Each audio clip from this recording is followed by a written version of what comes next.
Say in your mind, say to yourself, I am more than my physical body. Because I am more than physical matter, I can perceive that which is greater than the physical world.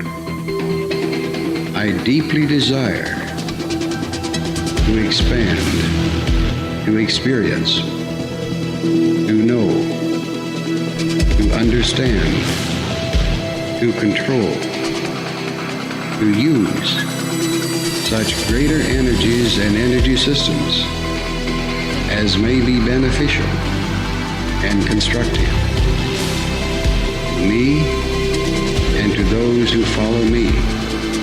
I deeply desire the help and cooperation, the assistance, the understanding of those individuals whose wisdom, development, and experience are equal to or greater than my own.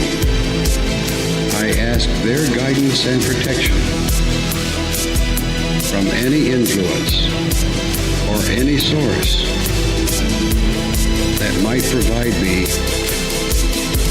with less than my stated desires. I do not know all the answers to the questions about reality. I do not claim to know the ultimate truth about fire. I seek that which has been made hidden. As a part of a family of explorers of consciousness, I'm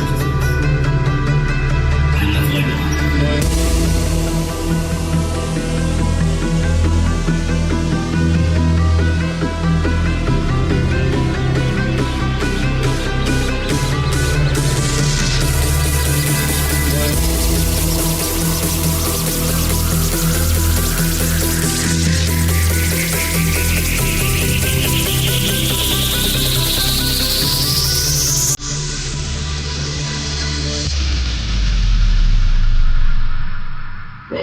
Welcome to Lighting the Void. Broadcasting live from a shack on a hill in the Mossy Creek bottoms of Cane Creek, Arkansas. This is Lighting the Void live. It is Cosmic Conditions. The new moon is here, and Mary Dusina is back. And I got a good feeling about tonight. We're going to do the new moon broadcast, talk about all of the energies that are in the cosmos with our Mountain Mother, Mary Dusina. It always feels brand new every time we do this. I gotta tell you. Every single time we do this. You guys, thank you guys again for the, we have ended the, what do you call it? I guess you could call it Cool the Shack Down tarot sale for the summer at Lighting the Void. So that has ended. So all of you guys that have participated, thank you so much. I'm very grateful. And the shack is cool because of you. And because of our great listeners here. Mary is here with us, and we're going to jump right into it. Make sure when you call at 501-777-5631, wait till we open the phone lines up, and then when she starts doing the readings, and then if you want to get through, just keep on calling. All right? And go to her website, get a reading. Now it's a damn good time. Powerful energy. MaryDusina.com, MaryDusina, MaryDusina.com. Mary, thank God you're here. I've been so lonely. Just glad to have you back. That's precious. Thank you. I love that. I can cure what ails you. Now, I can put some glory and some grace into the mix for you, Joe, and the audience tonight, because I love Leo energy. I get excited every time the Leo new moon comes. One of my personal medicine totems, besides the raven and the crow and all the animals I love to feed, it's how I tithe, primarily is the lion. I love the lion energy. I have a very active fifth house in my nativity, and I understand the shadow and the light of when the lion needs to roar, when the lion needs to retreat back in the jungle and just watch. So welcome to August and the August new moon. And Joe, Your solar sign is one of the most favored with this particular new moon. I really feel, no wonder you felt good about it, I really feel that the signs of Aries and Leo, happy birthday, Leo, happy birthday, roar, Lions, Aries and Leo, and I also felt Aquarius was under a very, very bright star, nice illuminations, amplification of soul star frequencies the first 10 days of August. I really like the best part of this new moon occurs in the first decan in those first 10 days. If we kind of divided the month up in 30 days, yes, I know there's 31 in August, but if we kind of split it in, I would say the most, if you look at the overarching cosmic conditions of August of 2024, the most intense time of August is going to roll about the 13th through the 20th, encompassing the full moon T-square that happens over the 18th and 19th of August with the full moon in the sign of how are you vibing, Aquarius. Aquarius is about, are you able to read correctly your inner vibe, what your frequency is, how to advance your own soul codes and your own frequency. Do you know how to do and add some light into soul retrieval or shadow work? It's Joe and I often talk about in the 5 years now that we've been collaborating together as tribal brother and sister. Each sign, each flavor, each of the 12 zodiac spices have, just like with spices, if you put too much pepper, some people will love it and other people will go, oh my God, that's so hot. You've ruined the brisket. You've ruined the French fries. It's just too much pepper. So each one of these 12 flavors in our celestial spice rack has both the positive and the minus, so that each one of the signs has the capacity to drain either self or others, or to empower either self or others. So right now we have our second fire sign, the element of fire. It's the color of gold and corals and sunset oranges and vibrant purples. Leo colors are very royal, so we get into these fire. We have an actual natural fire, the embers, the flames. We have the regal color of the seventh chakra, the violet, the purple, the amethyst crystals, so tiger's eye, golden topaz, amethyst, these purple and gold and amber tones, and of course tiger's eye, because we're getting into the feline energies. These are the crystals. These are the stone people.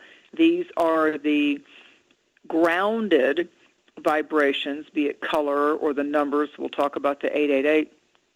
These are the colors. If you find yourself looking at people that are wearing bold yellows or tans or golds or jungle kind of attire or vibrant purples, you're drawn to it because it's catching your inner eye. It's catching your third eye. It's like your third eye is resonating with the ancient knowledge that we all have within us. I'm a firm believer at this crossroads in my life that we have everything that we need. We were born with every supernatural gift. We were born with every sacred opportunity, every ability, simply by asking, and that's free, by the way, simply by asking for the divine source alignment, for the sacred source emotional intelligence, the ability to be mindful.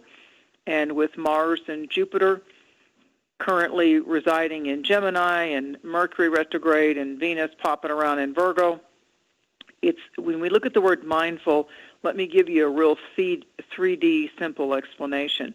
What is your mind full of? Do you need to take out the trash? Do you need to empty the recycle bin?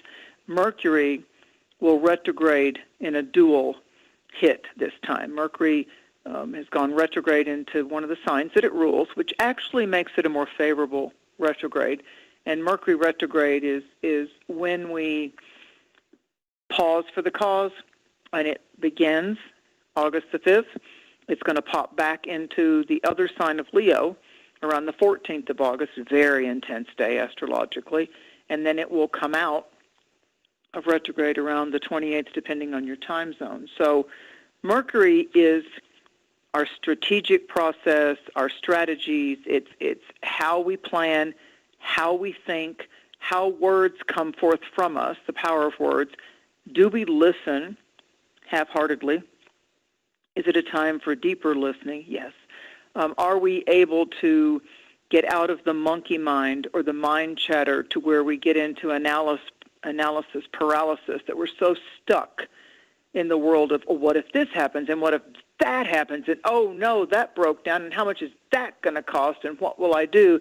Where Mercury retrograde can give us the opportunity to get creative with options. Like if there's a certain appliance, as Joe just went through, or there's a certain car repair that you need, or there's something that you need to, set aside for the dentist, or whatever it's going to be, or to do a little prepping, for some canned food items, or whatever for your animals, your children, or yourself.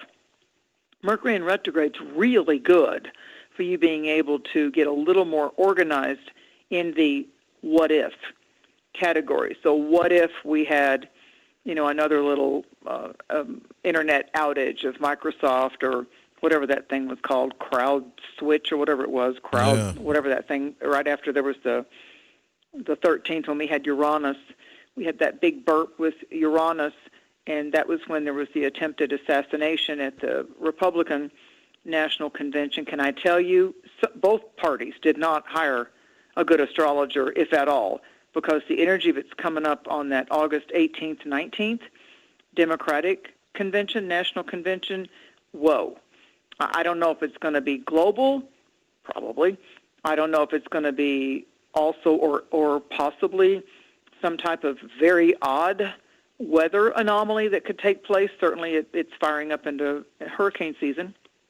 But there's so much astrological interaction that's going on between the 14th and the 20th of August. Let me put it to you this way. At the start of the show, I want to give you what I would call the green light days and the red light days. Now, red light days aren't bad, but red light days, just like some type of traffic sign, says, okay, yellow's caution and red stop. Stop and look before proceeding. So I can tell you right now that the 14th through the 20th are red light days. So there's a lot of energy. Your red light is you need to stop yourself before you react too quickly or throw out words too hastily, because Mercury is retrograde. It's a perfect time in the first 10, 11 days of August of 2024 for us to take advantage of the very bright, shining, golden light of Leo. And where the Leo area is in your astrological chart is the heart chakra. That's what Leo represents, the heart and the back. Leo has a lot to do with your empowered, innate courage. The warrior within you is the positive aspects of Leo, what you will stand for. Leo's opposite balance polarity sign is Aquarius.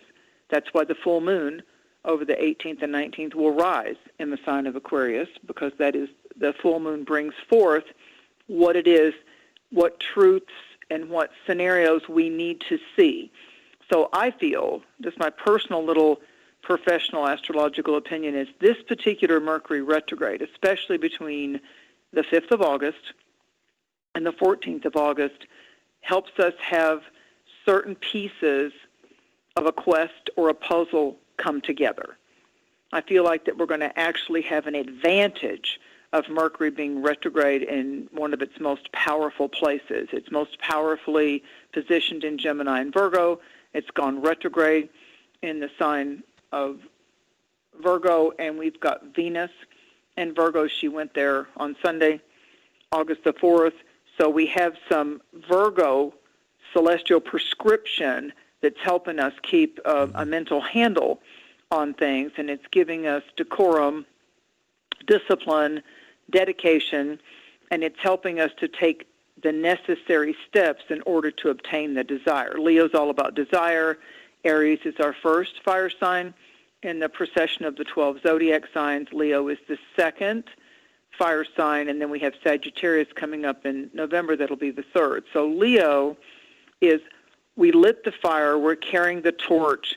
Where is the path? What is the vision quest? And the first 10, 11 days of August of 2024 are allowing us to seed with light the priority focus of our personal desires, our privately held wish crafting, and the wishes that we want intimately, personally, financially for February of 2025. This opens the 6-month cycle that amplifies by the time we get to the 3rd week of January of 2025 into the first 2.5 weeks of February 2025. So right now, in August of 2024, a bridge of light has begun at this new moon at 12:33 of Leo. So 12 is interesting to me, the 12 degrees, because we have 12 zodiac signs. We measure our calendar month in 12 months. We have 12 main disciples and apostles. It's just interesting to me. You know, we look at 12 o'clock noon, and then we look at 12 midnight. So it's interesting to me that we have this energy of 12, the divisions of 12, and 12 houses in the astrological sky wheel. And then we have the 33. So it's right at the midpoint of 12. It's known as a regal degree. It's known as the degree of royalty. And when you look at some of the clairvoyant, what they call Sabian symbols, it has a lot to do with discipleship, a crown of laurels. We have the crown. The lion is the king of beasts. The lioness is a very powerful, formidable creature out in nature. The part of what's going on with this Mercury retrograde degree is we want to make hindsight 2020. We want to be aware of the fact during the first 14 days of August, be okay with the fact and don't jump to conclusions. Be okay with the fact that you don't have all the important answers yet. There's things unfolding every single day. August 7th and 8th are really powerful for you being able to, flip the meter or flip the switch more to your advantage. The volume increases as we get to that August 14th to the 19th and 20th.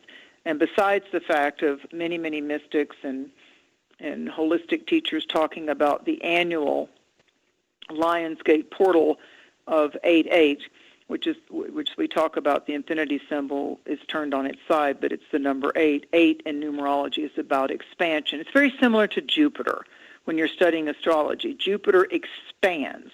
Whatever house you have it in your birth chart, whatever planet it sits next to, regardless of just its sign. It's strongest in the Sagittarius Pisces flavors, but whatever Jupiter comes in contact with, it amplifies it. It's like putting amplification on something, like you're revving it up.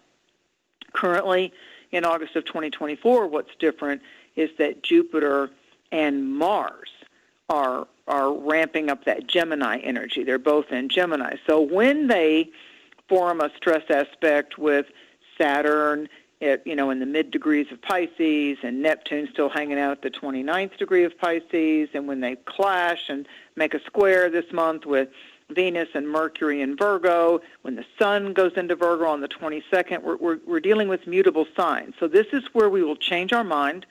We will have a broader realization, empowerment, enlightenment, new perspectives of truth. Are like, oh, I never thought of it like that. Oh, that's really good. Oh, thank you for teaching me that. Be really an open student, happy to learn, ready to learn, rather than wanting to throw your hand up and go, I don't agree with that, or we're going to agree to disagree. Yeah, no, not with the Mercury retrograde, and not with the power and the dynamic of Leo. The sun is happiest when it comes home in the sign of Leo every year. The sun, our great star, is more magnificent and powerful for light and healing what ails you, especially to do with your heart and your feelings. Before that, in July, we have the moon strongest when we're going through the celestial season of Cancer the Crab. Just look at the last 30 days. Go back to around July 3rd, 4th. Already seems like a year ago, doesn't it?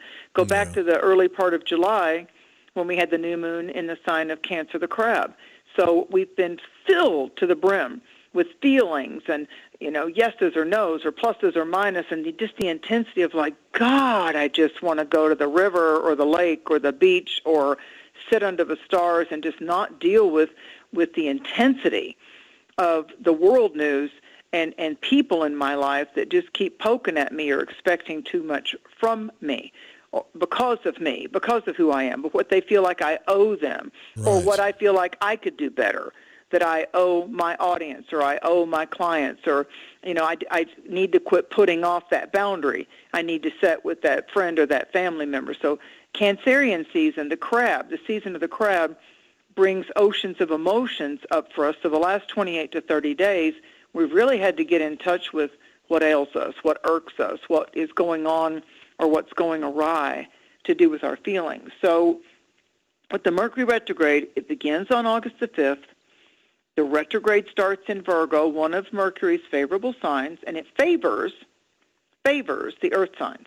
For the first 14 days, it favors Taurus, Virgo, Capricorn. Just the fact that it's retrograde in an earth sign of Virgo, it favors you guys getting the job done. There might be a few delays. There might be a few misfires. You might have to make a couple of more errands to get that part, order this, do that, but it's going to help the overall thing that started being in the back of your mind as a project or a frustration back in March of this year of 2024. Now you're going to come to some type of solution, resolution.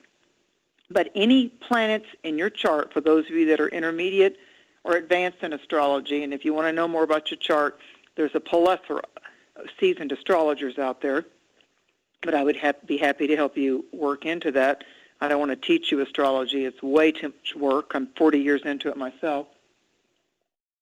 But I can help you understand your chart. That's the fun part, keeping it personal to you.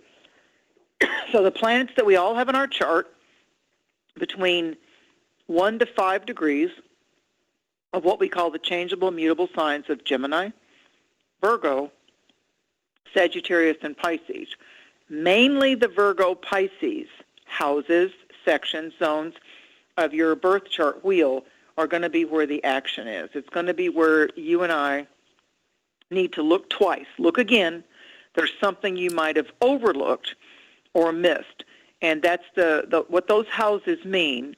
And I'll go through it a little bit, but what those houses mean, where you have the Virgo and its opposite sign, Pisces, where you have that is where this first 14 days of Mercury in Virgo is beginning to stir up. I want you to look at this again, reread this, rewrite this, say this another way to get a deeper understanding. And I'd like you to be very aware. Don't be asleep to what you're putting your focus into. What are your eyes? What are your ears? What kind of music are you listening to? Is someone coming up to try to get in touch with you through an email, a text, a message that's from your past?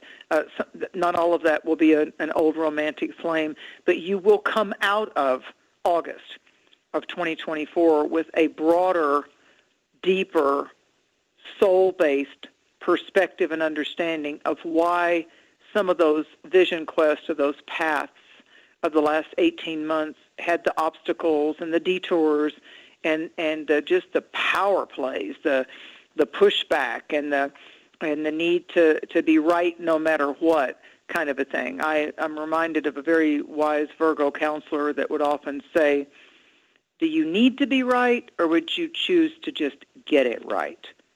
So Virgo is like, don't get caught up in the my way or the highway.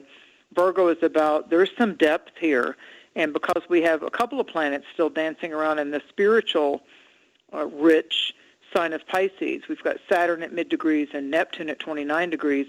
There is a time, I'd like to see you first go to Spirit for your answers or the depths of understanding. So whether you say Great Mystery, Great Spirit, Holy Ghost, Holy Spirit, Risen Christ, whatever it is that works for you, however you really know that you are connected with the divine, with the holiest of holies, I would like to see you let it go first and foremost, not after you've exhausted all your ego ideas or your analysis paralysis. I'd like to see you, first of all, say, Holy Spirit, Great Spirit, Father, Lord, take this from me and direct it and manage it. Thank you for my protections and my prosperity. Thank you for allowing me for this whole thing to get untangled in God's own perfect ways. So start with giving the divine light, giving the divine prosperity and the protections full charge. Why? Because if you summon that and you invite that, then you're using your God-gifted, your divine grace free will to then direct and command that the greater light, the greater good, the higher love is coming in to manage this entire situation. That, let's face it, my mind, your mind, our intuition, we're all intuitive. We all have perception, but we get in our own way. So Mercury is saying this is not the time to overanalyze it. This is the time to hush and listen to the experts, because Mercury retrograde periods are wonderful for study. So if you wanted to know how to fix that drain under your sink, or you want to learn a little bit something more about your animal or your car or nutrition or colors or numerology or your dream symbols or your new animal totem, wow, the next 14 days are just wonderful for being able to access knowledge that could have escaped you for the last 10 years. So when Mercury highlights the sign of Leo, and that's going to affect anyone that has any personal planets or points located between 20 and 30 degrees, especially of Leo Aquarius, and then secondary Taurus and Scorpio. That's going to be like the August 14th into the August the 28th. So especially if you're a Leo and an Aquarius, or an Aquarius, that full moon that's coming up really ramps up with all these different kind of energies from the 14th to the 19th. And then we have Mercury crossing the face of the sun. It's called from an Arabic word called Kazimi.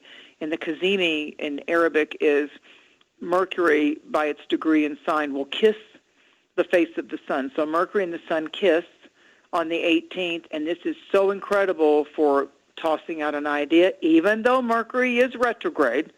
Remember, at that point, it's gone on the 14th back into Leo. So ideas that seem too big for their britches or a bit grandiose, I mean, you might be very discerning who you run a creative idea in front of, because there'll be more people when Mercury's retrograde to go, oh, really? Who do you think you are? You really think you can pull that off? I mean, what makes those people in the family or that we know that can go, they don't stay around me too long, that can go, well, why do you think you could accomplish that? Or what makes you think that could happen? So I don't do the Debbie Downers, yeah, but I also don't do that to other people. I'm all about empowerment, insight, encouraging words. So instead of spelling it E-N, encouragement, look at how you might then radiate I-N to develop an inner courage and be encouraged in your inner universe, because part of Mercury retrograde in Leo is, who are you really? Are you in touch with yourself? Are you going at cross purposes with yourself? It's time for you to be a lion and realize that you're worth it. And if you don't feel like you're worth it in some category, instead of bitching and moaning or shaming and blaming, take another step into, I feel more confident now because I studied a little bit more about that in my chart, or that in the Bible, or that came to me in my dream or my meditation. I mean, stop your bitching and do some more boots on the ground work, because that's what it is. So let me run through this real quick with the main, what we call an aspect in astrology, is how one celestial placement is relating. So think about a relationship. How is one planet interacting or informing a relationship with another? And that's where I was referring back to. Is it a green light? Is it a yellow light of caution, or is it a red light?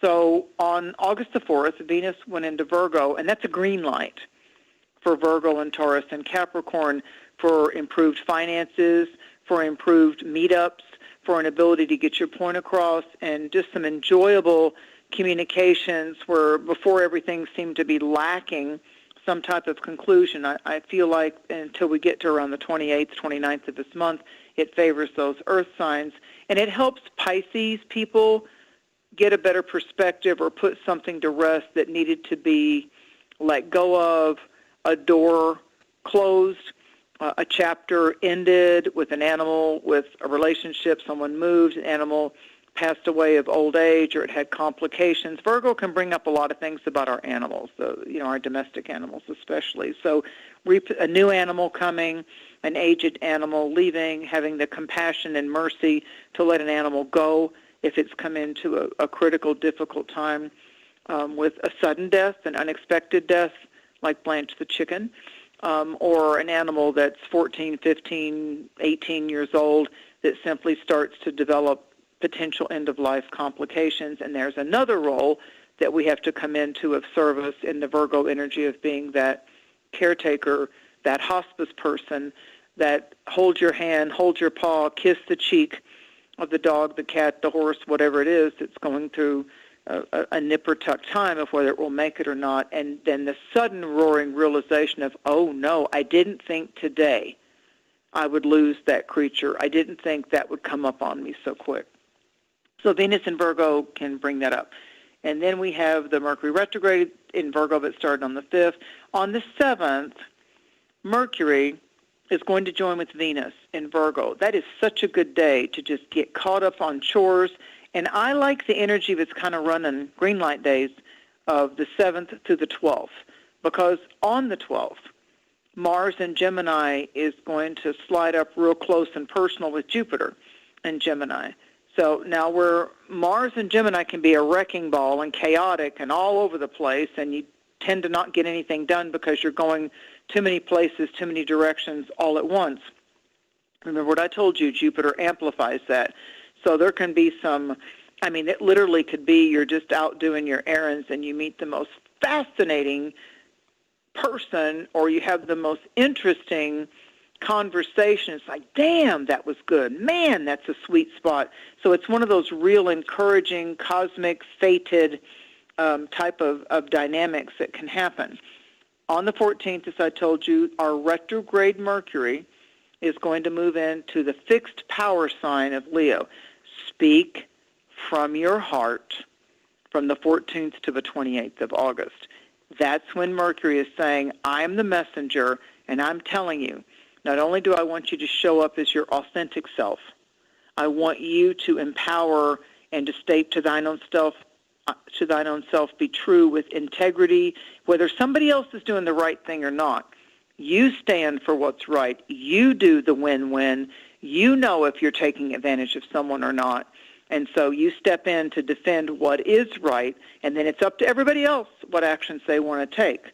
But it's something of the lion heart, the brave heart, to be able to say, hey, man, you know that's not fair, to tell him that or tell her that. That's not fair. That's not the best choice for them. And then turn to them and go, here's another option you might consider, but it's absolutely up to you. So I don't have to cut down the other person that's trying to shyster or rip off the other person. I could say, here's the point you might want to consider. This is an option that you might not have thought about, but if I were you, I'd do a little more research. Then, of course, being a heavily planeted Scorpio, I'll turn around to the person that I think, if I know they're a con artist, and go, yeah, how's that working out for you?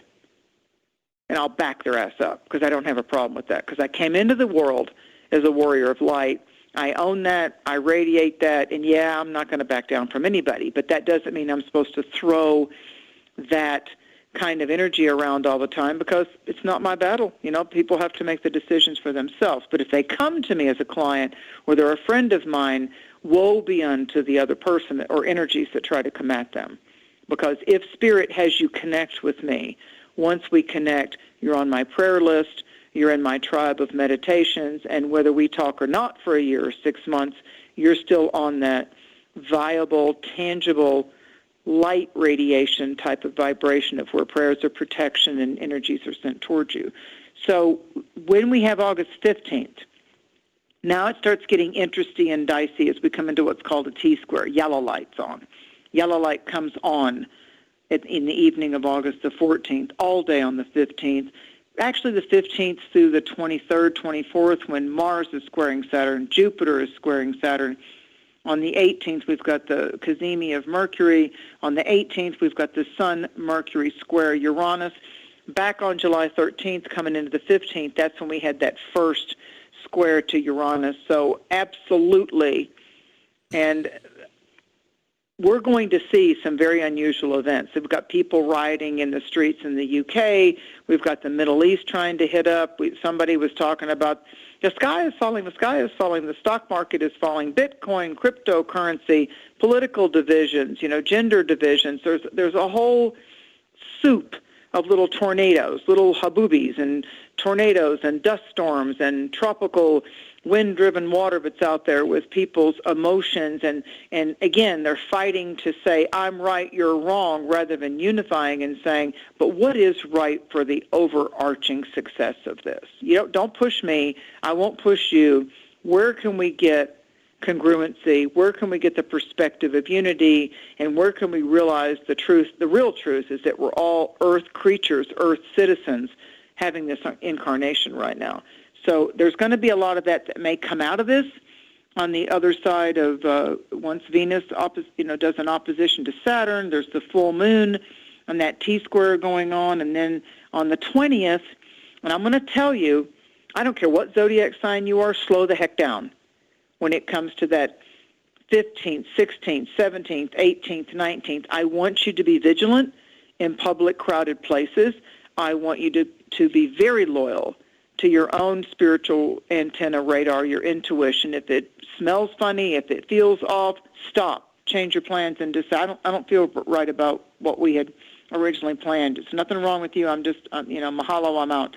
And I think until we get to that, the primary energy of that 18th through the 20th, I'd say the 18th through the 20th is approach whatever door you're opening, whatever door you're closing. There's a red light, and it's kind of like saying, pause, you're going through the metal scanner, or pause, there's a traffic light, a four-way stop. It's that kind of a thing before you proceed with caution, is what I would say. Don't be a doom and gloomer. I'm not going to be living my life in fear, but I'm going to be very aware of my surroundings, and I absolutely will not let anybody that I already know through evidence that's an energy drainer, they're specifically a taker, they show up and they want to take from everybody else and they don't want to add anything to the mix. So that's the shadow side of Leo, is the person that shows up with that whole continence of, I'm here, everybody owes me, I'm going to suck all the oxygen out of the room, and I'm going to demand all the attention. Or they try to take over.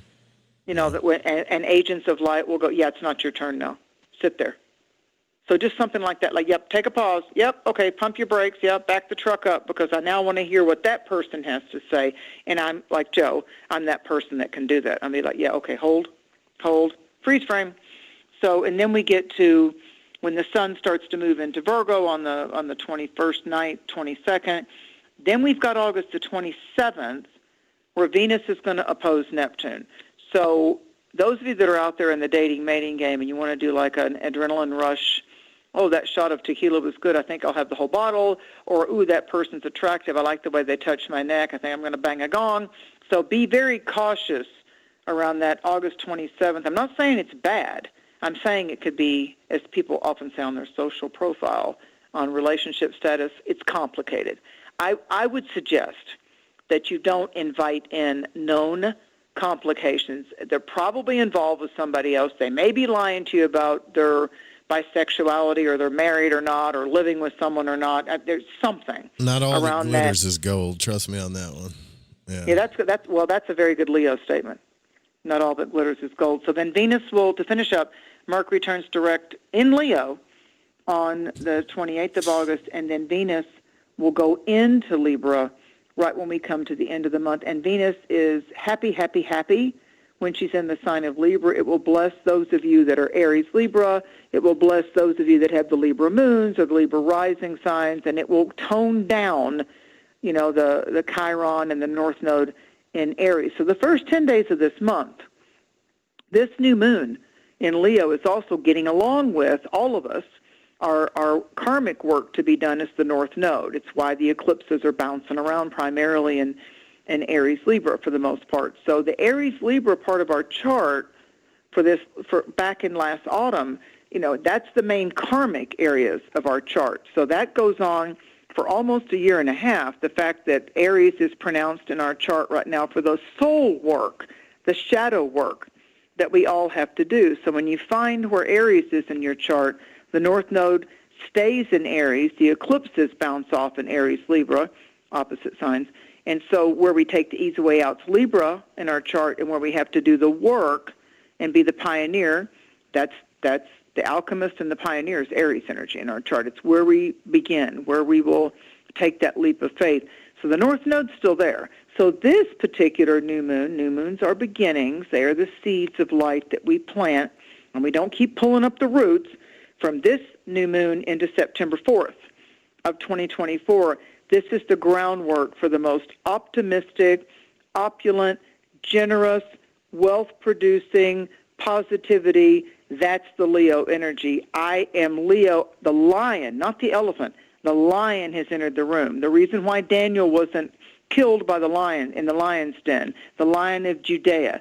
This is about the crowned lion, and it's our heart chakra. Imagine your heart center with a golden crown on it. Well, that heart center comes out, with your shoulder blades as well. It's on the left side of the body, but your shoulder blades are actually like the base bone plate of your wings, which is the Aquarius. So Leo is the heart. So if you look at a winged heart with a crown on it, or the beautiful flame coming up out of it, it's the fire of our heart right now. So you want to be true to yourself, to thine own self be true, and let the fires of your desires be your teacher. Let it talk to you. It's going to be the symbols in your dreams, important meditation, vibrations that are coming forth, and the fire of what you also have now decided with your willpower. That's Leo too. What I'm willing to do, thy will be done, the greater power through you, as the magicians, as the alchemists. Greater works than these shall ye perform. So as we're pulling in the holy fire, it's about you and I making a decision at this point in 2024. Is there anything shadowy or toxic or draining that I've held on to as a coping mechanism, as an addiction? What might I level up? What might I rise up over as a challenge that's been a haunt of mine for the last 7 years? Why 7? Because numerologically, if 2024 is an 8-year, and you add the 8 of August, it becomes 16/7. So we have some incredible, viable, palatable light that we can work with, and we will see changes for the end of this month. All right. So you want to go through the signs, or do you want to wait? I'll do it briefly. I'll do it briefly because I just want to kind of teach each month the little house of what's going on. Sure. So, because it kind of helps everybody that's big. I don't like people. I remember over the years people getting overwhelmed, or like, I don't understand all that celestial jargon. You guys talk over my head, and I just feel left out. I don't ever want you to be left out, because I'm telling you, and I say this often, 35 plus years, 40 years, I still learn wonderful things about the language of the stars. So you're going to continually learn when it comes to spiritual, mystical things.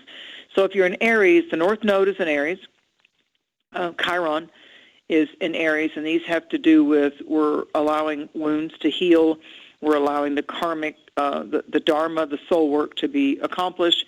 So for Aries, this is a time, the first 10 days and the last 10 days of August for Aries is a time to believe that these positive shifts and angles and dynamics the energy is ripe. The fruit is ripe for miraculous outcomes, for wish fulfillment, to manifest the newer, brighter, bolder spaces, to release suppressed, clogged emotions out of the subconscious, to give yourself a good scrubbing, to accept the reality of certain situations. It's kind of the Buddhist thing. It is what it is. Quit analyzing it, overanalyzing it.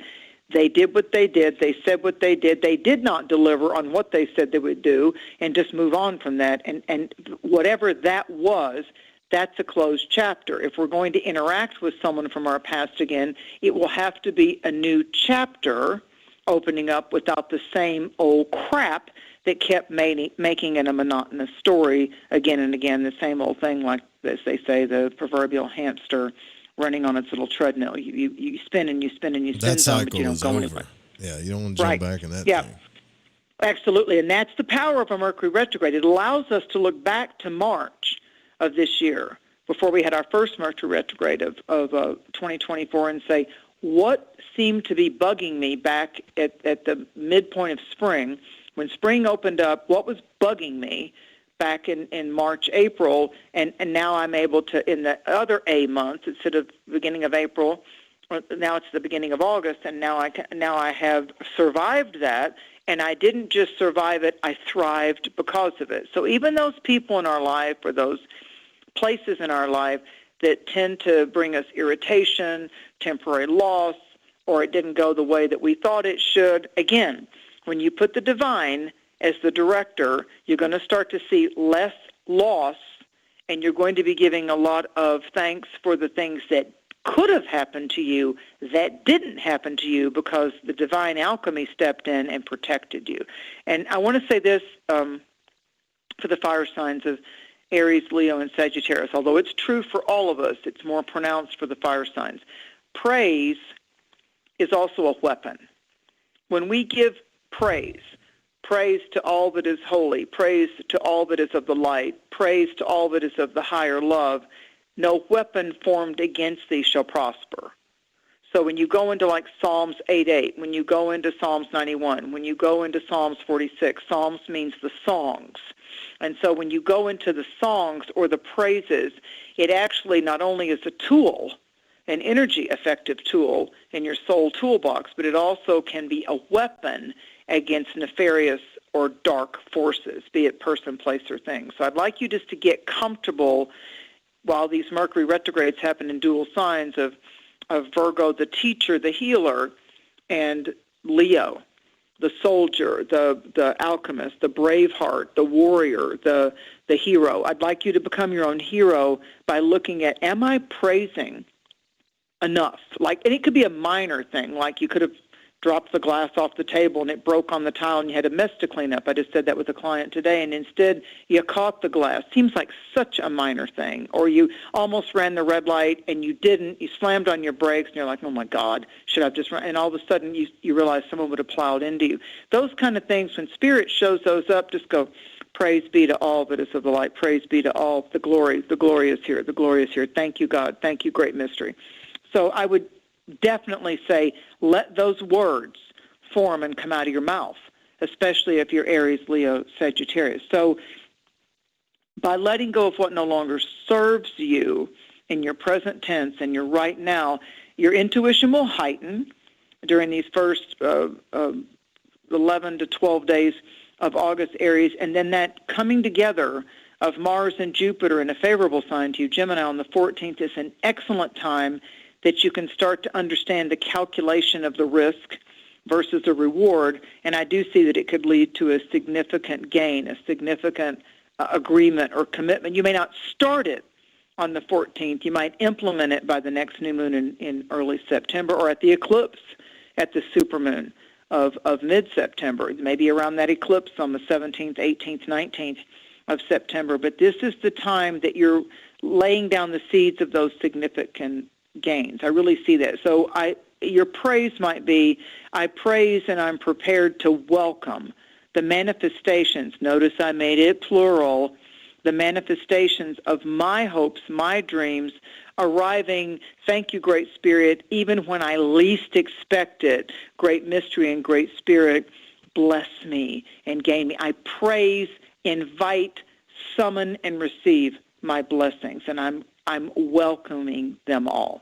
So if you're a Taurus, it's kind of hitting the area of your chart of the fourth house. It's dynamic. Leo and Aquarius and Scorpio affect you, Taurus, when the sun and the faster-moving planets bounce around in these signs. And Leo, if Taurus is the first sign, the next sign you get to is Leo, so it's your fourth house. So there's some interesting formulas, dilemmas, solutions, discoveries to do with family lineage, your heritage, those of you that might be your tribal brothers and sisters, your tribal father figures and mother figures, rather than just bloodline.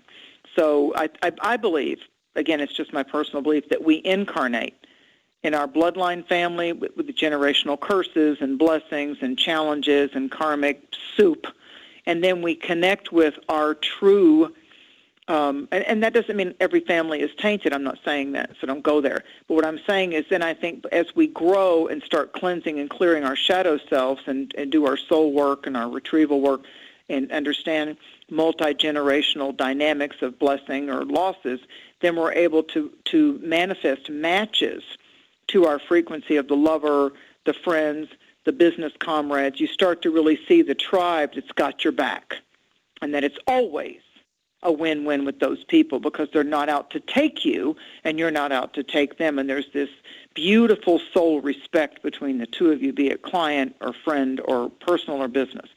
So for Taurus in this fourth house type of thing, and with Venus, which is Taurus's ruling planet, Taurus and Libra are favored by Venus.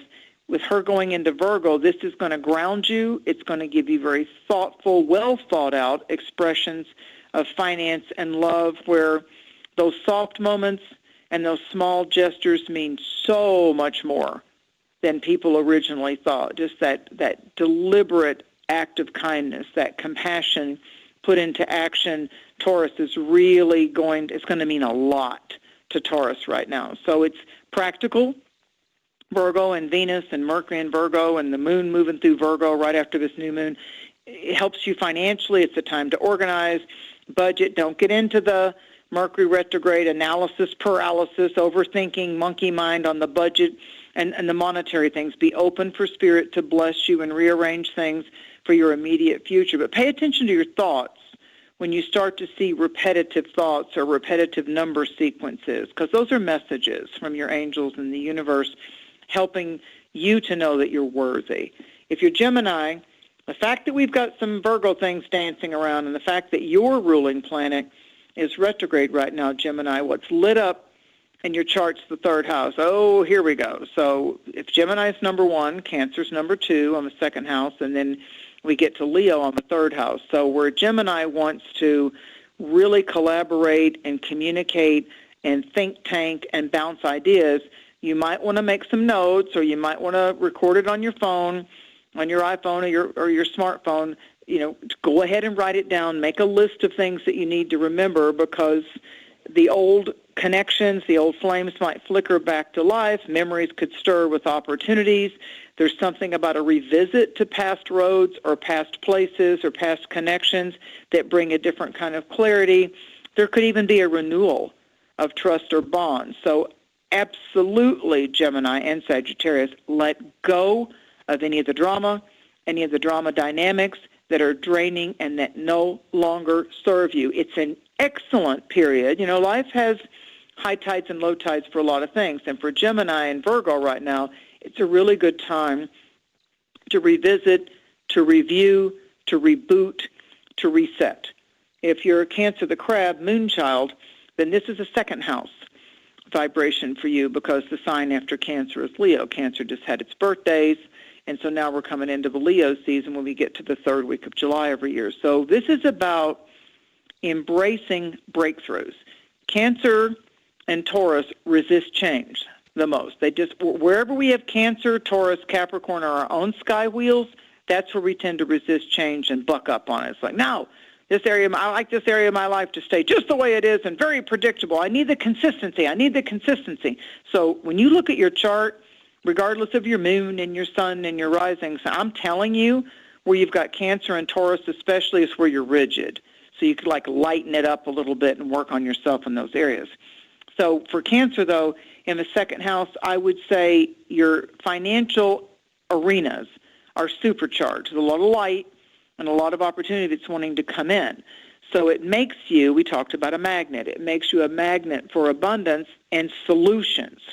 Sometimes abundance isn't just the amount of cash you've got in your pocket or your wallet, Bitcoin, or crypto. Sometimes the abundance is that really rich friendship that you have, that really prosperous elder wisdom teacher that you have, that person that's always got your back, the person that brings you the soft moment and does deep listening with you or resonates with you. So although challenges could arise, that things may need to cost you some time, you may need to take the time out of your schedule to get motivated to go get the tires put on or go get the teeth cleaned or it's a time for you to kind of get some of those things out of your schedule. But I feel something that initially seemed to be a bit of a burden will eventually, faster than you think actually, especially after the 19th and 20th of August, turn into a blessing. So if anything gets too heavy or too complicated from the 14th to the 20th, raise your eyebrow, put the brakes on, halt. Look before proceeding. Leo, it's your birthday time, it's first house, it's undoubtedly your month. It's enhancing everything about you that's got your spirited drive, your positive energy. Again, you're a magnet that requires responsibility. So it's time for you to do a soul reset and a recharge. And where are your dreams? Where are you dreaming bigger? Where are you remaining open to receive the magic, the manifest, the love, and the blessings that you deserve? You need to trust, Leo, that the universe is showing you just how good life can be and that it's ready for you to be able to move forward. Some kind of hindrance, some kind of long-suffering or long-standing, complicated quagmire is lifting from you. And I like the end of August for Leo. I really like the end of August for Leo. So it's chin up, be the regal brave heart that you are, because you're on the last steps of what needs to be corrected. And if you're a Virgo, Mercury's stationing retrograde first in your sign, and so when it turns forward and into the middle of September, you're going to have that dance with Mercury, giving you some brilliant ideas, some innovative things to try, to test out. So right now you're planting seeds. So Mercury in Virgo is testing you, Virgo, to see if you've learned certain lessons. So if you can trust in your ability to navigate whatever comes at you, you've got some new skill sets. So you're recognizing your worth, you're setting the boundaries, you're understanding where you have to put the brakes on and where you deserve to take care of you. And don't move too quickly past celebrating your own victories, whether they're big or small, and again, practice gratitude. But Virgo, this is a time while the sun's in Leo.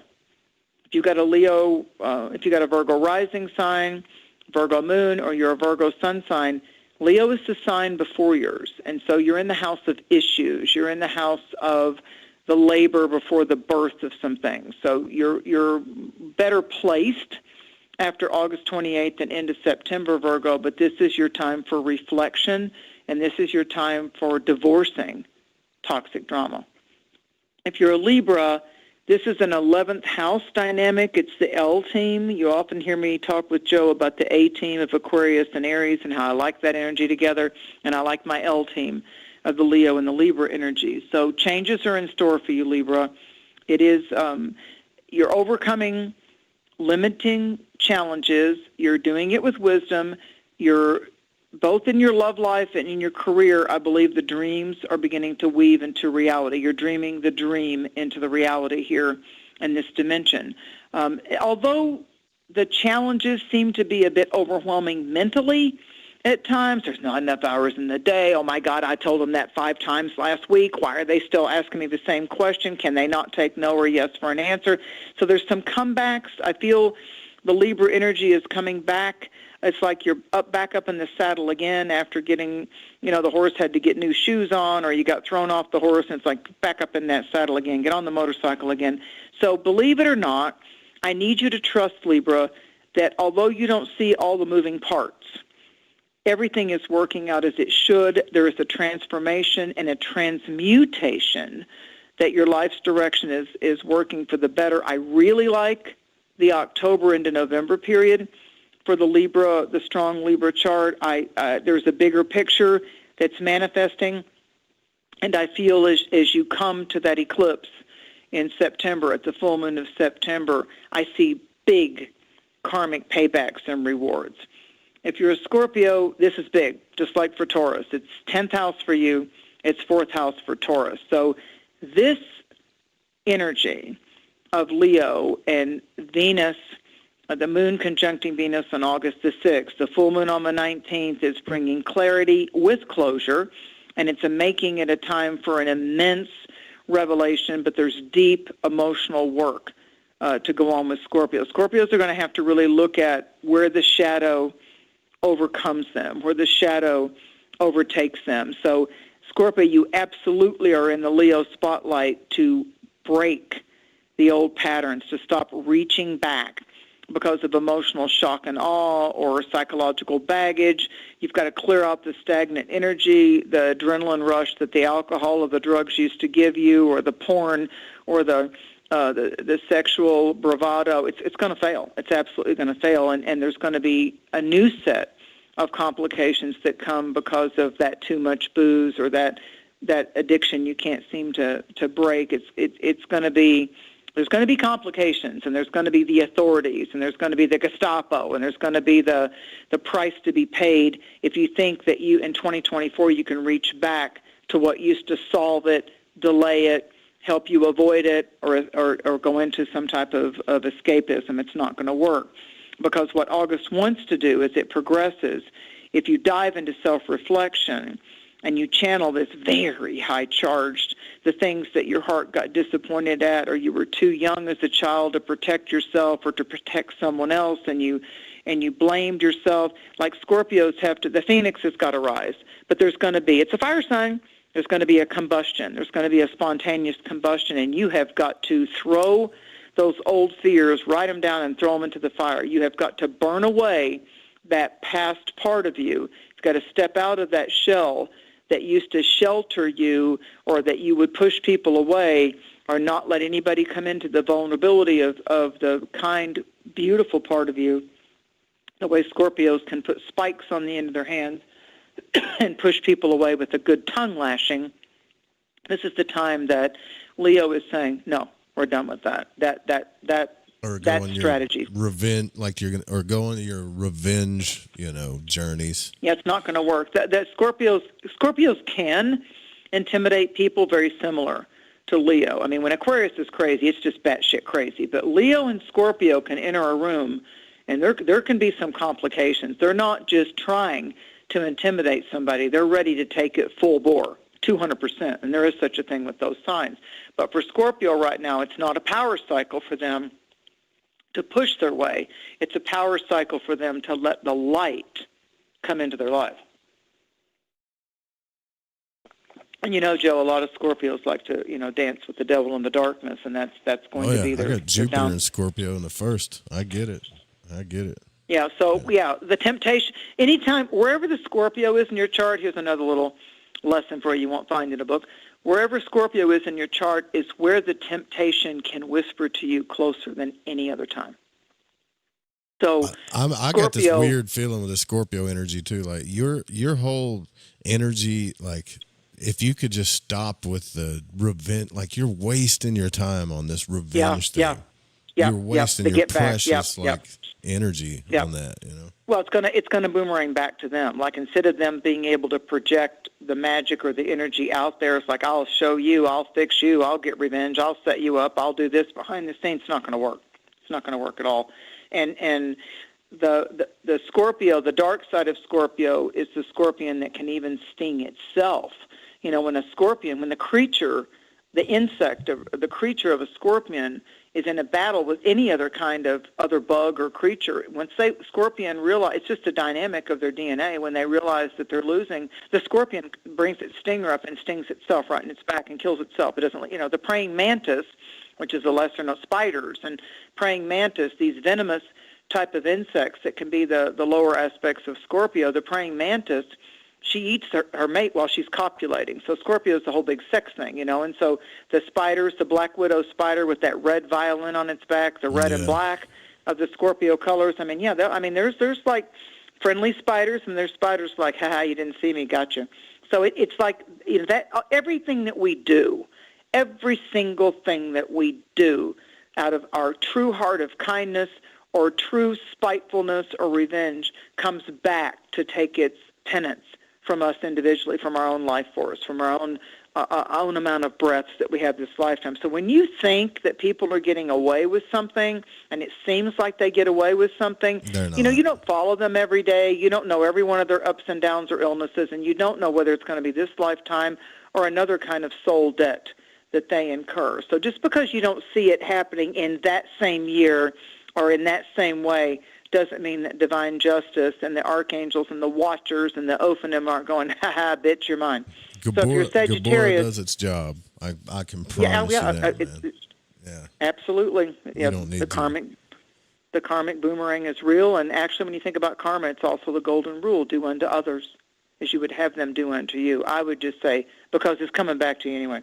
So if you're a Sagittarius, this stuff in Pisces, this Saturn and Neptune in Pisces and Mars and Jupiter in its weakest place in Gemini, and now we've got these Virgo planets beginning to happen. This Sagittarius is the adrenaline adventure that you like. It's expansive knowledge. It's expansive seeking. It's standing up for yourself, holding your ground, studying all the ex-Twitter stuff, finding out who's reality and based and who's just absolutely getting clickbait. So Sagittarians like to get into philosophical debates. They like to get into the structures of beliefs. And so there's going to be a lot of Sagittarians that are growing stronger roots with their spirituality and their beliefs by the August 14th through the 19th. I do see adventure in the air. I see an invitation that you didn't see coming. There's a lot of surprising energy around that time. Certainly, I would say in the year of 2024, shock and awe for all of us will be witnessed between the 14th and the 20th of August. There's going to be a lot of things people didn't see coming that happen, and then we react afterwards. We'll have a reaction to. So, Sag, open your heart to new experiences, to relationship upgrades that elevate you, because I see that that's there. Capricorn, it's 8th house. So how's your foundation? What are you building into? What do you feel like that you built that's reliable? There's stability coming with you. Whenever a Capricorn and a Leo get together, it's self-care, it's prioritizing, it's ensuring, it's no matter how busy your schedule is, you're on it. You are on it. So you're encouraged to be more flexible. There are going to be schedule changes. There are going to be burps in your daily travels or time change type of things. Plans will have to be revised or adjusted. It will help you preview past oops or mistakes and learn valuable lessons about how to avoid landing there again. So there might be a few delays in your launch, but by the 22nd, I think you'll overhaul your whole living space. I feel like that you're going to not necessarily downsize, but prioritize what matters to you as far as person, place, or thing. Aquarius, it's really important for your sign. You got a full moon coming up in your sign. Pluto's still hanging out retrograde at 0 degrees of Aquarius. The Gemini favors you. Kiss, kiss, kiss there. But Leo is saying you need to look at the partner that you're seeking, the partnership that you're allowing. You need to not judge them or criticize them, but you need to look at what toxic part of you might be holding on in some type of codependent way, or maybe you hold on to them because you see them as the bird with the broken wing, and you're going to financially or psychologically help them you're more. You're going to save them, right? Yeah. Yeah, that's not going to work. There is no more independent sign. The most independent out there, futuristic sign is Aquarius. So if it feels inventive and original to them and unique, they're interested. If you try to put them in a box or think they're always going to stay the same in a relationship, oh, hell no. Okay? It's not going to happen. It's not going to happen. So Aquarius is the full moon in your sign on the 19th. There will be sudden, rapid-fire changes and insights, and I'd even put it in alchemical revelations. You're not going to come out of that full moon the same type of person. It's a blue moon. It's a blue moon in August, and we've got a row of supermoons coming after that. So Aquarians have an intense surge and urge to break free from any routine. It's that song, I've got to be me, I've got to be. So they've got to embrace their individuality. They might even just do an absolute spontaneous 180-degree relocation, trip, start over. I mean, they're ready to channel their energy off planet. I mean, it's like Aquarius might as well just be AI. I mean, they're just like, whee, why not? They always say, why not? And finally, if you're a Pisces, the Virgo Mercury, the Virgo Venus, the Gemini Mars, and Jupiter are saying where you speak, where you intend is where you're going to instantly manifest. So don't yell, don't scream, don't fight, don't get dramatic, don't panic. Well, what about me? That's the shadow side of Pisces. This is a magical type of energy that's a portal, a gateway for your dreams, not just the lion's portal on 8/8, with the dog star Sirius and the Nile rises in the Middle East, and the Pleiades and Orion, the Hunter. I mean, study the Lionsgate portal. But for you, Pisces, it's the Virgo Gemini stuff that's telling you stop yakking about what wasn't and what hasn't happened yet, and start working with Saturn and Neptune and Pisces to realize that it's high tide for your revelations, your intuition, your insights to come to you as you let go of the worries and anxieties that hold you back. You're going to also encounter new things and new people and new profound influences from the depths of your spirit that are going to, as it says biblically, a quickening. In the twinkling of an eye, you snap your fingers, and there it is, and you're like, wow, I fought with that since I was 5 years old, and now it's just over. I was that way all my life, and now I'm free. So I would say that this is the season of the heart. It's a time for us to stop making excuses for what it is we know, that we need to allow our emotional intelligence and our brave hearts to prioritize and to disregard anything and anyone that is infecting what your heart wisdom, your third eye and your heart wisdom and your crown chakra, your Leo, heart to crown chakra, is saying to you of like, this is where you need to focus right now, and to thine own self be true. Blazing through the energies and through the signs, oh Mary. Yeah. Thank you, I love my it. dear. Thank you, my dear. I needed Thank that you. And I'm ready for Scorpio phone message calls. too. Yeah. That's a bold one. Well, I am a Scorpio, and so, with me having 5 energies that are strong in Scorpio, when I come at you and tell you Scorpios, I know of what I speak with that sign. I was strapped with a lot of Scorpio. When I warn you, don't start getting this, well, Virgo's really compatible with Scorpio. Oh, ye little beginning astrologers. When you've got a square taking place with Uranus and late degree of Taurus, and you've got all this Leo going, I will bitch slap your know-it-all ass right back into the tunnel. I'm telling you, I've warned you, Scorpio, and I've warned you, Aquarius. You need to go easy. You need to walk through this month with a nice yellow light, pause, look, and listen, because you literally could be so in your own way that you're the one that loses because of what you did and how you did it and how you didn't play fair. Yeah. Play fair, y'all. For sure. All right. So when we come back, we're going to take your phone calls. That's 501-777-5631. Remember that we only have one line, so if you don't get through and it goes to voicemail, just keep calling. More Mary Dusina coming up. We'll be right back. Stay with us.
In your face, all over the place.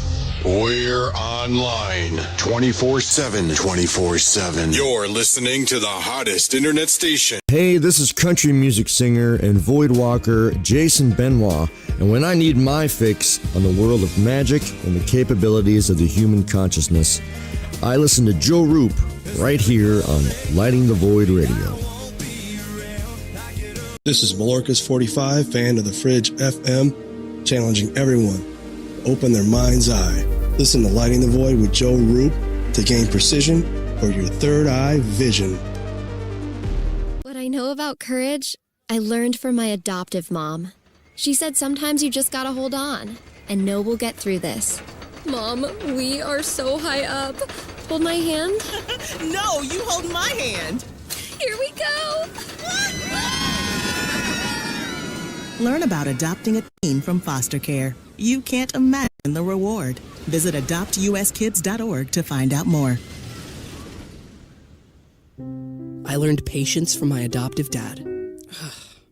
All he had to say was, "Hey, you got this. Just breathe." Hey, we're pretty good. Yeah. Might have to start a band. I got it. Learn about adopting a teen from foster care. You can't imagine the reward. Visit adoptuskids.org to find out more. This message is brought to you by Adopt US Kids, the U.S. Department of Health and Human Services, and the Ad Council. My mother was always very active and independent, and she was familiar with her neighborhood. But one day, she stopped at the stop sign for much longer than usual. She wasn't even really sure where she was at. It's important for you to talk to someone about it. I felt so much better after my son told me, "Mom, we'll figure it out." When something feels different, it could be Alzheimer's. Now is the time to talk. Visit alz.org/ourstories to learn more. Have you ever wondered, what do the stars say for me? Or, will the next month or the next year be more favorable? How about, are our two signs compatible? Each month, at the new moon, you can ask these questions live with me, your astrologer psychic, Mary Dusina, along with host of Lighting the Void, Joe Root. Join us at the new moon for Cosmic Conditions. We look forward to working with your energy. Every new moon at 7 p.m. Pacific, 10 p.m. Eastern, right here on Fringe FM. So, you love talk radio? Then you'll love TalkStreamLive.com. TalkStream Live is always on, 24/7 with the best streaming talk shows. Find your favorite talkers and discover some new ones. It's free, readily available online or on mobile with any smartphone or tablet. Finding your favorite talk shows all in one place has gotten a whole lot easier. Just go to TalkStreamLive.com. Be sure to download the free apps from Google Play or the iTunes App Store. Follow The Fringe FM on Facebook and Twitter at The Fringe FM. Hey, this is No Way Jose, a Northern California Piscean stuck in the Arizona desert. I'm a void walker, and I got the shoes to prove it. So what do I do when my soul yearns to delve deep into the realm of the unknown?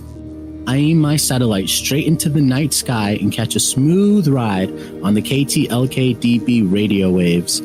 I tune into Lighting the Void with Joe Root on The Fringe FM. Joe, Lighting the Void is the best show on the planet. This is Barney, your friend from Facebook. Thank you and all the crew for all you do. Namaste, my friend. This is Macon from the foothills of North Carolina, and I am a void walker. G'day, void walkers. This is Lily from down under Australia. The world may be small, the enigma is greater. So let your curiosity take you for a journey with Joe Root. Hey, this is V, coming in from Central Maryland, and I am a void walker. This is Kevin Doherty, a beginner void walker. I'm from Vancouver, BC. I know a little about a lot, and as Leonard Skinner said, I'll guess the rest. I learned a lot from Mr. Root on the show, and heard it from the beginning. I knew right then he was going to be a new Art Bell. Thanks for all your shows, and keep it up. Hey, this is Derek from Mass, aka the Night Stalker, and I'm a void walker. This is Mark from Chicago, and I walk the void to ascertain what is consciousness. My name is Jared Johnson, and I'm from Humboldt County, California. I do not know all the answers to the questions about reality. I do not claim to know the ultimate truth about life. I seek that which has been made hidden as a part of a family of explorers of consciousness. I'm a void walker. Thanks, Joe Root. This is Rev Dan Lopez from Spiritual Warrior Today Radio, and you're listening to KTLK, The Fringe FM.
Yeah, I was muted. So, yes, we're back. And it's Mary Dusina's here with us. We're going to take your calls now and forever until the show ends. And it looks like we have, who do we have on the line here first? Looks like 509 area code. You're on the air. Who are we speaking with?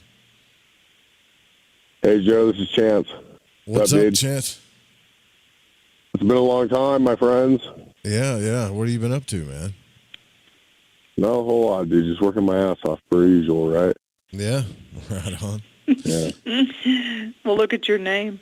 You dance with Chance all the time. Chance takes a dance with the adventure and the I'm going to keep my nose to the grindstone, and I'm going to make my chances come into the manifest. I'm going to make my own dance. That's a great name, Chance. That's a great dance. I mean, yes, ma'am. What a great line you can say. Hey, my name is Chance. Want to take a chance?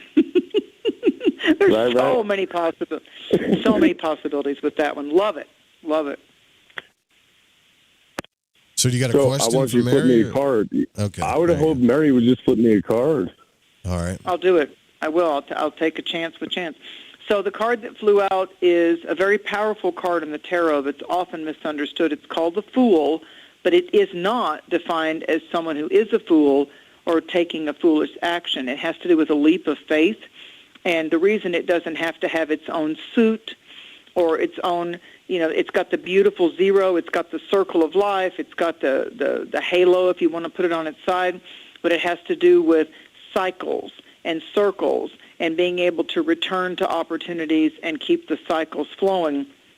The person is the younger person is on the edge of a cliff. He has his loyal medicine dog totem with him. The dog's going to go and take whatever leap of faith that the person does. He's got his knapsack. He is not weighted down by his material world possessions. He has a knapsack and a traditional tarot deck that his possessions are in that knapsack on a walking stick magic wand, and it's got the all-seeing eye on it.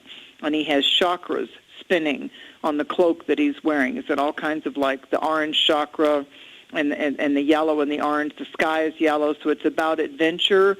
It's about feeling emboldened. It's about I am someone that understands how to take a risk, when to pull back, when to wait, when to go ahead. So there seems like there's a choice to be made, choices, decisions, amplifying and inviting in other type of opportunities. Like with you, I feel like if certain doors close, it's just because brighter ones are opening, busier ones are opening. Like there's a lot going on with you right now, Chance. Thank you, ma'am. I appreciate that. Right on. It's good to hear from you again, brother. You too, Joe. It's good seeing you, man. Yeah. I'm glad you guys got a live feed. That's pretty cool, dude. Yeah, still on like Fringe it FM, but YouTube seems to be the place everybody likes to hang out, so, I suppose. I was just looking around for you guys, I was just missing a lot of things. I used to be around, You're still there. You're still in our hearts, brother. Call back and tell us how it goes, man. I don't know, man. I'm just saying, dude, after we lost Rohan, it was just like, wow. Yeah, that was tough. Real tough, man. I know. I'm still around, brother. I'm still around. That's all I got to say. I love you, Mary. Good. Thank you for that. I really, Thank really you so appreciate that. Thank you. Love Thank back you. at you, my brother. Love back at you. Thank you. All right, you guys, I'll let you guys go. Thank you. Later, brother. Chance is a ghost. I love it. 216 area code. You're on the air. Who are we speaking with? Hi, Joe and Mary. How are you guys? I haven't talked to you guys for a while. Good. How are you? I'm doing okay. I would love to just get a card and talk after. I'm so curious to see what's coming up for me. Okay, the number of the card that you got is the 7, which is interesting to me because in the numbers of things, August in 2024 ends up being a 7-month. I don't know where it is in the Bible, but I've heard all my life that 7 is the number of the Christ. I don't know where that is. I know that the 7th chakra is wonderful, 7 days of the week as we measure them. 7 in numerology is the most spiritual year that we go through when we're in a numerological 7 years. So there's something about from the quiet, from the cave, from the abyss, from the sitting at the edge under the moonlight, from the quiet time, from self-reflection, from having to embrace facing whatever it is that makes you feel the most lonely, the most abandoned or rejected. The shadow side of the 7 is, I know that I will be true to myself. Where have I compromised myself in order to try to get them to pay attention to me, or to invite me, or to include me? So it seems like you've been through this shadow work of whether they like me or not, whether I'm invited over there or not. I need to be my own best friend. I need to honor my inner child. I need to embrace my spiritual soul sovereignty. I need to stop expecting my harmony and my happiness to come from an other person's or an outside relationship's validation or its presence. I need to stop holding on to something that would be less than for me simply because I might be afraid to be alone. I don't like being alone. It's fine to have that preference, but it's not fine for your overall soul and psychological and mental health to allow people just to bring drama and be in your life all the time just because you don't want to have the quiet of your place to yourself. So the 7 of Pentacles is up. Pentacles are earth. They're diamonds in regular cards, so diamonds in the rough. Out of coal, we get the diamonds. And there's a money bush that, like some kind of security or financial bush that's already been established. And then there's 6 golden coins on that, the cornucopia horn. And then there's a total of 7, but the one, it's like it sprouted a new bush. And so the gardener, he's standing there with his garden tool, and he's looking at the bush that's healthy and established and full of leaves, and it's bearing fruit like a grapevine in a vineyard. And then there's a new one that started up. So maybe the 7 of the card has to do with the actual tangible calendar month of July, the 7th month of 2024. Maybe you finally crossed over on a better side of the bridge of your understanding self, and that you're no longer letting that which taunted you, pestered you, haunted you of your emotional past. Maybe you've now gone over, and it's a little new bush, and it's a new little coin that has come. The seed is turned into an actual fruit-bearing bush, and so it's flowered, and it's thriving, and you're coming into a time of recognition. You're coming into a time of personalities and relationships and knowings of people and social growings that are going to match you like never before. Okay. All right, great. Yeah. Do you read, I know this is a lot to ask, but I've been going through some health problems. Do you see any of that getting any better? I feel something that's got some kind of root origin in the digestive, like look at what all you've been suppressing or ingesting as far as fear-based thoughts, or somehow I feel like if you'll take back, like oftentimes our physical ailments manifest, but if you'll look at like where suppressed emotions trigger, like when we overthink, sometimes that builds up the acid in the stomach type of a thing. When we're afraid to move forward, there can be like bowel issues, irritable bowel issues, because we back it up, or it's constipated and we can't let go. So try to do some research, like go on a search engine, take the actual physical, I try not to name physical challenges because we don't want to give them life. So whatever physical temporary health issue that you have, type in, what is the spiritual meaning of having the condition called? And let's say an infection could happen anywhere in the body. Name the area of the body. What is the spiritual significance of trouble with digestion, or trouble with headaches, or trouble with sinuses? Type it in that way, and then look at the astrological correspondent, the medical astrology correspondent. Like Virgo is often the digestive. It's the stomach area, the digestive. Cancer will get that too with the breast or the stomach, because it's what are we getting sick and tired of eating? In a sense of I keep chewing on that.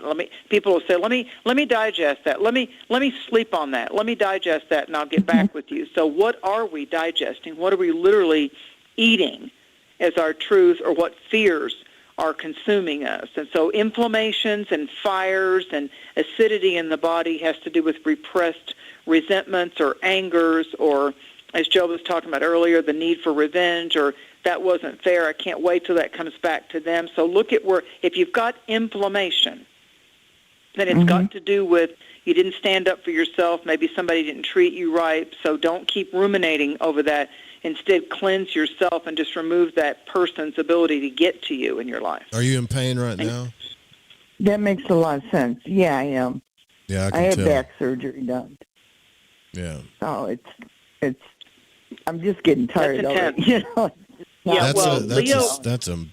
That's back surgeries, like back and neck and stuff like that. That's tough, man. You'll get through it. Well, though. and it's like the back. Yeah, the back is also part of Leo.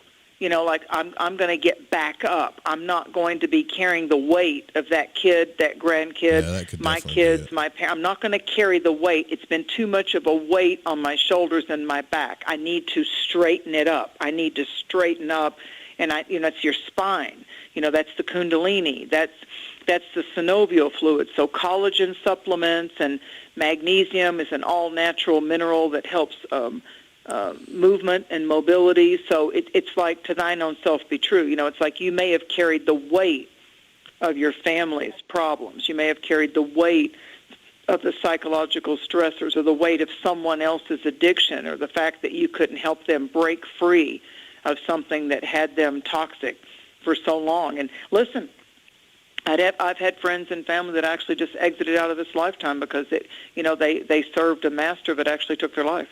You know, so you can't go blaming yourself. You make your statement, you offer your support, but, you know, if someone doesn't want to help themselves, it really is true that they'll take you down with them, and that your air quote help ends up being enabling them, because you're so afraid to say no, but they might kill themselves or they might go back to drinking. So what if they backslide? Then they'll learn themselves that choice wasn't the best choice for them. It's not being heartless and cruel.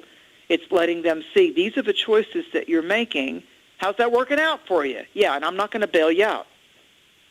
So look at that and bail your own self out. You know, bail your own self out.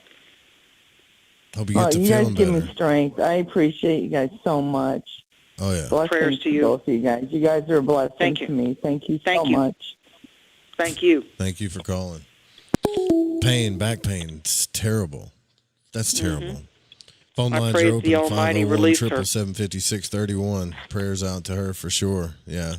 Absolutely. Out Lighting the Void Tribe, Fringe FM Tribe. Send out that healing when you hear those voices, because you know what? She's just the voice tonight under this Leo new moon for anybody that has any kind of physical pain, or they feel like that life is kind of bending them over, or they can't seem to straighten it out or straighten up with it, or they just want, like she said, the pain gets old. It does get old. But when I've gone through intense pain in my life, what I came out with was, whoa, I tell you what, when pain comes on the scene, you hope you have a guru or a good astrologer or a great therapist and a great nutritionist. But when pain comes in your life to get your attention, yeah, you'll rise up to get rid of that teacher right away, because when something hurts, it immediately grabs your attention. So when I went through a lot of pain, physical pain, it got my attention. I'm like, okay, that's like the baseball bat whacking you over the head. You ready to disengage from this? Quit putting it off.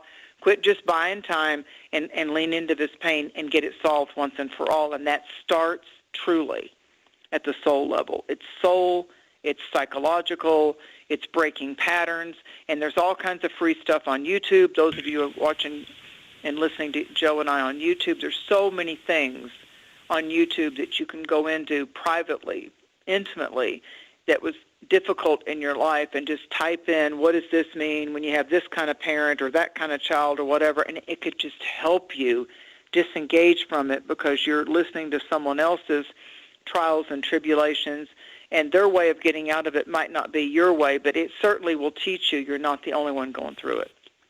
Yeah, absolutely. 812 area code, you're on the air. Who are you speaking with?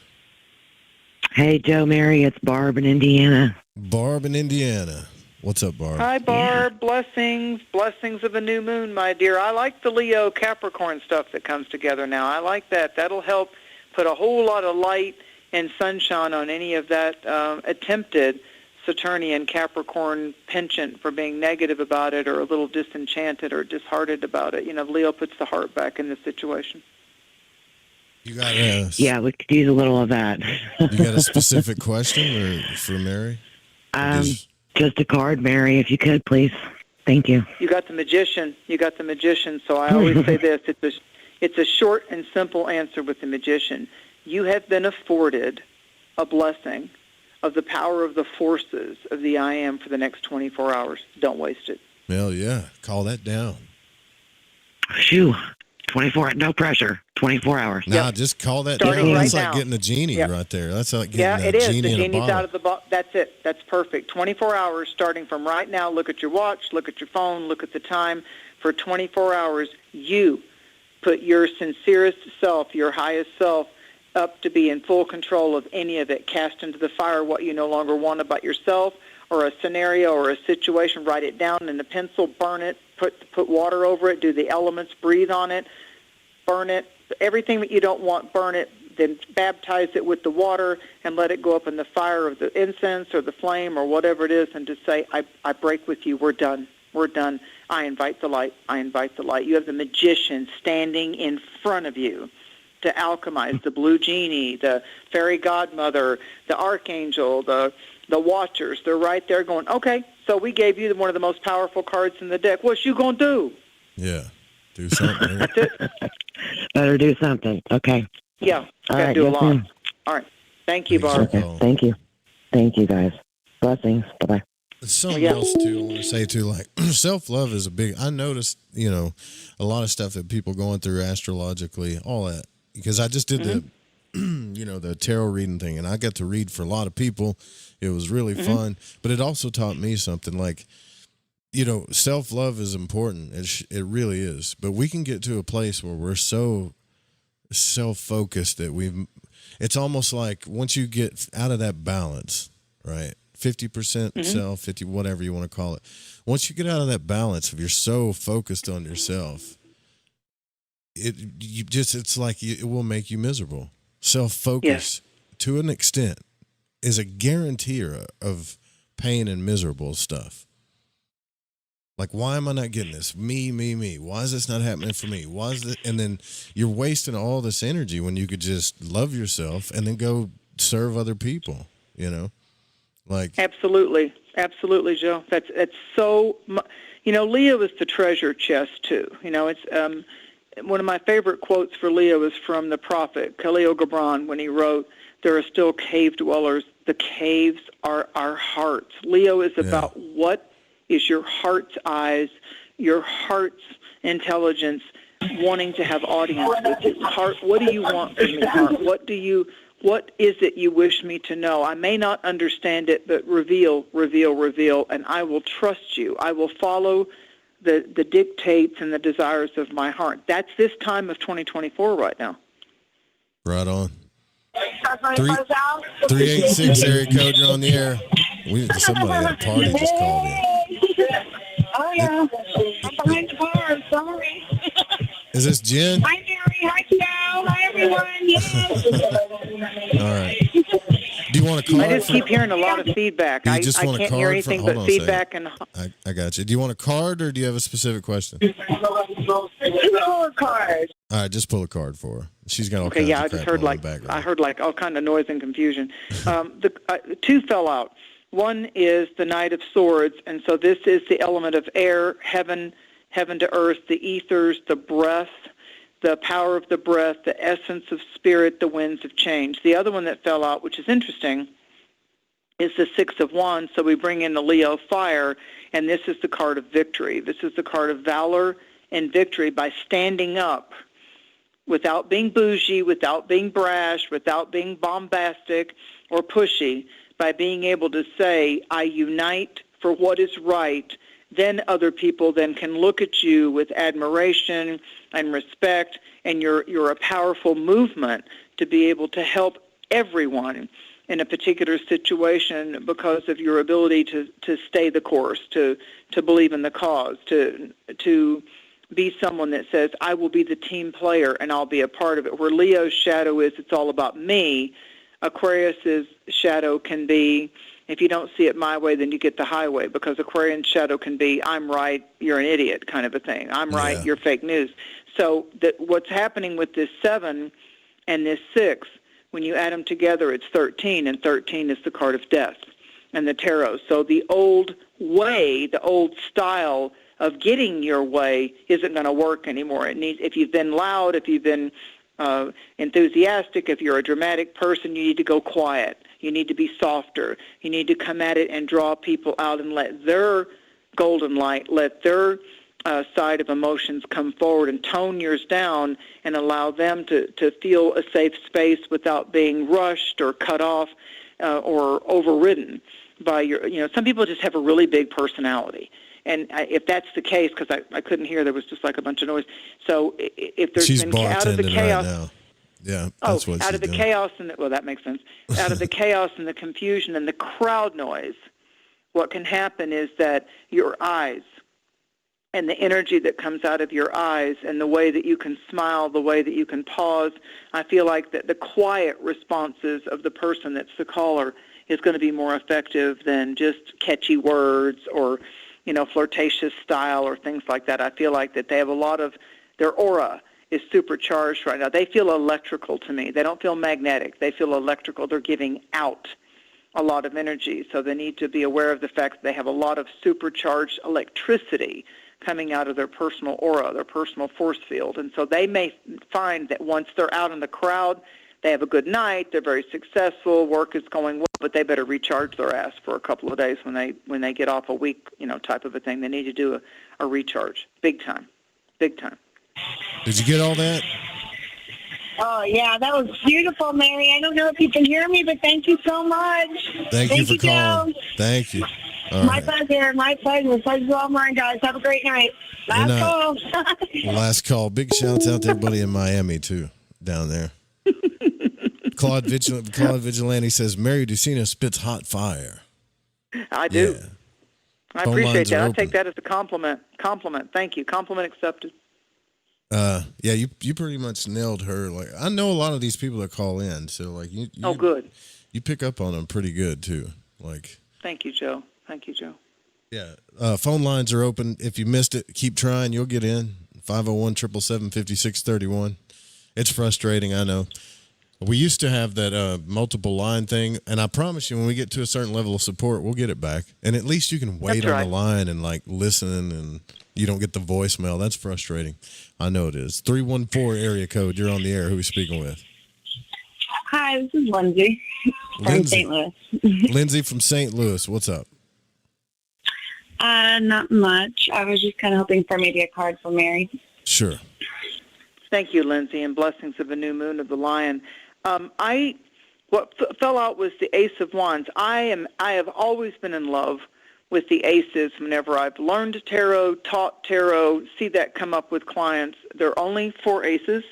They are the openings of the seasons, the solstices, the equinoxes, and they also open up the element, like when you're shifting in your life from a particular element. So the element that's opening for you is very much a part of this new moon, like your element card matches fire. Because this is a magic wand, it is the Ace of Wands, and the wands to me are special when you look at the Rider-Waite deck, especially because I love the artwork.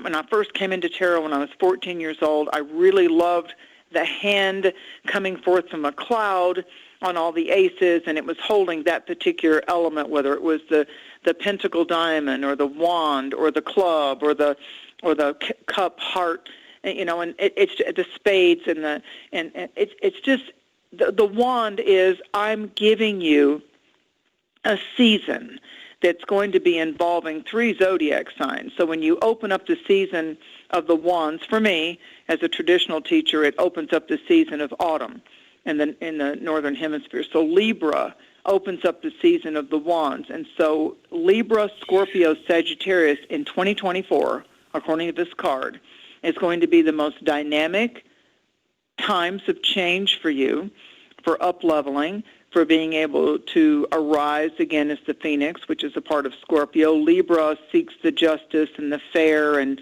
to thine own self be true and integrity and the win-win. Scorpio is the intensity of the change, what must die, what we must let go of, and what we must walk away or walk into. And Sagittarius is the faith factor. Sagittarius and Pisces has to do with the faith factor. So this Ace of Wands, they're always about a beginning.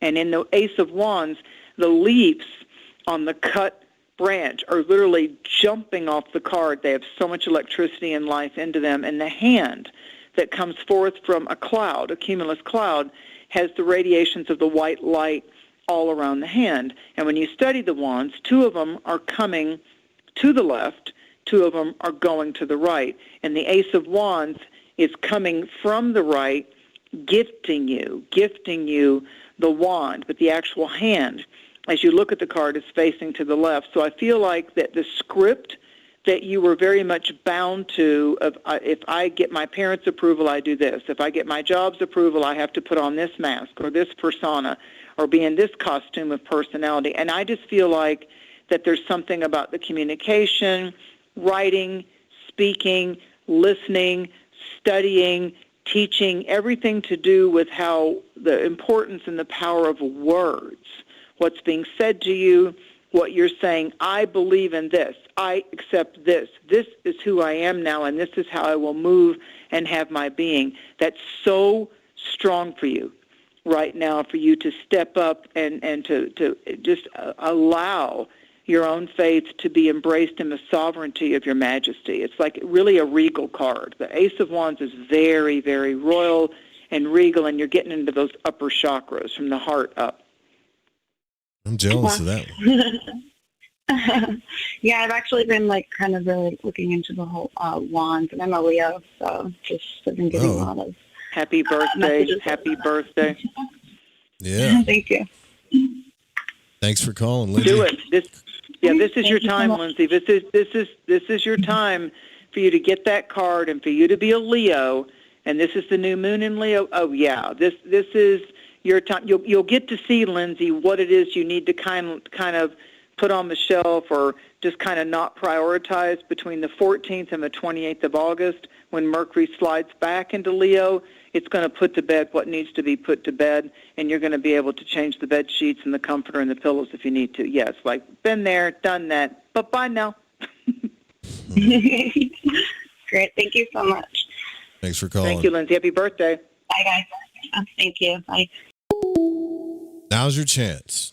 We got time for maybe 1 or 2 more live readings. If you want to call in, 501-777-5631. Rapid fire lane. It's rapid fire time. Rapid fire time.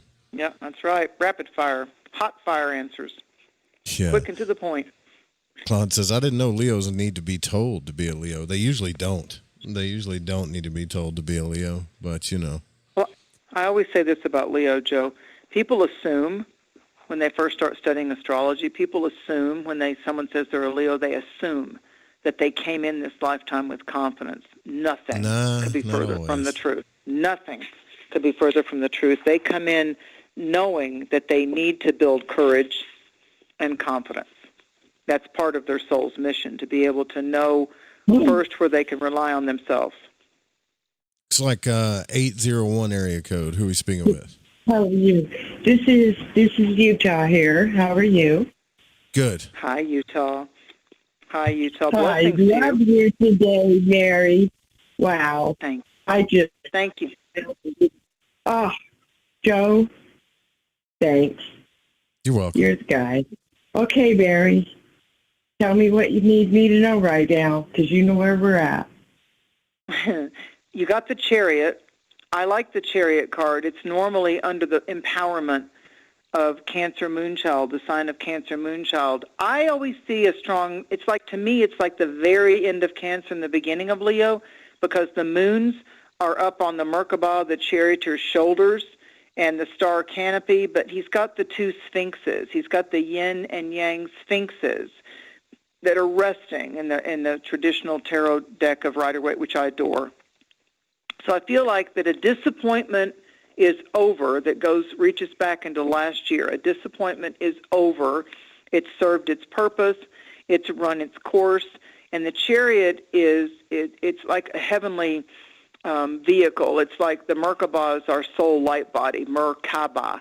And so look that up and kind of get familiar with the Merkabah meditations, M-E-R, Ka, K-A-B-A, Ba, Merkaba. And the Merkaba is a double, it's like a multi-dimensional type of stars joined with each other, the pyramid up, the pyramid down, but it pops out.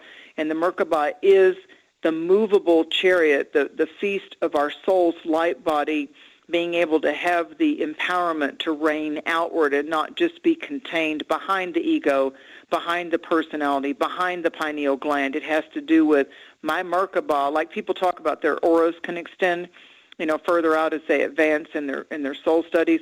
The Merkaba, when it starts to come out around you, believe me, your aura's got quite a bit of feet in front of it to where people are like, okay, I'm going to step aside of that. You kind of like take on Harry Potter's cloak of invisibility, and, you can, I forget the gal that was in Harry Potter that, learned how to do the magic wand better than anybody else, Hermione. So it's like a combination of Hermione and the magic wand and the cloak of invisibility and being able to move unseen in a world where when we are spiritually empowered, we have and are very aware of, be aware of what eyes that will see and ears that will hear. So I feel like that your intuitive and your soul perceptions are coming into a more advanced phase. Like there's some kind of study, there's some kind of, like it might look like you're studying color, it might look like you're studying planets, it might look like you're studying herbs, but it's doing something much deeper within you. It's not that astrology is all that in a bag of chips or numerology or colors or medicine totems. It's that, ooh, this is good. This got my mind busy and engaged enough that I could really have some multidimensional aspects of me cut loose. Like if, and you were celibate in that Egyptian lifetime, and you were in the temple, and the focus wasn't on your relationship, your intimacy, your children. Like you had a sequestered lifetime because you totally devoted it to the empowerment of illuminated truth. You're kind of like going through a phase like that now. Yes, ma'am. Thank you, Mary. And you've been a big part of that. I'll just say it. Thank you so much for the validation. You're Thank you, welcome. ma'am. Oh, thank you, ma'am. Girl, I love you lots, and you know it. And yeah, we will talk soon. I'm almost there. I promise. That's okay. It's getting That's closer, man. Oh man, I'm telling you, I just cannot say how much what you have said has just. Yes, you're right. She ain't got the love words you for today it. and every day. I have been working for it for about 5 years. No, I said you don't have the words to describe it, is what I said. Yeah. She knows exactly what I'm saying. Thank you, Joe. Thank you, Joe. Yeah, and you know what? When the tears come up, whenever the tears come up, male or female, let them come up, because the tears are the baptism of how the soul kisses our personality. There are more toxins that are released with tears than our sweat, our urine, our feces. That's just a biological fact. The tears are the waterfalls of the acknowledgement of the soul being very viable in our lives. So when we're moved to tears with laughter, when we're moved to tears with compassion, when we're moved with tears of just like, oh my God, that was such a wonderful meditation or healing or whatever it is, or sometimes I go out in nature and I'll see a shape in a tree and it's just like, the glory of the divine, and I'll have those kind of baptism tears and I can feel it in my body like being electrified and magnetic all at the same time. So don't hold back your tears. Let your tears be one of your teachers that bless you and embrace you, because it's an immediate baptism. Rita, there you go. Thank you for calling too. Thank you so much for calling. All right, well, last one we're going to take here, and then we're going to shut her down.